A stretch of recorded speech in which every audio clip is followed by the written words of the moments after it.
главная проблема – это нехватка туристов для того рынка, который сейчас в Абхазии вырос.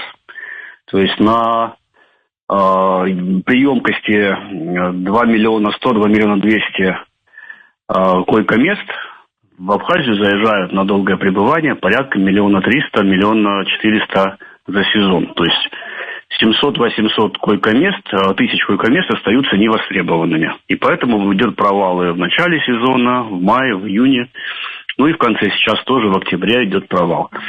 Но вот если с этим начать бороться, если начать всеми силами, всеми средствами туристов в Абхазию завлекать и не, скажем так, не дать им утечь обратно в Анапу, которая откроется в следующем году, и постараться сделать какие-то выводы по поводу введения детских загранпаспортов, заранее об этом предупредив туристов, то, наверное, есть возможность как-то турпоток увеличить.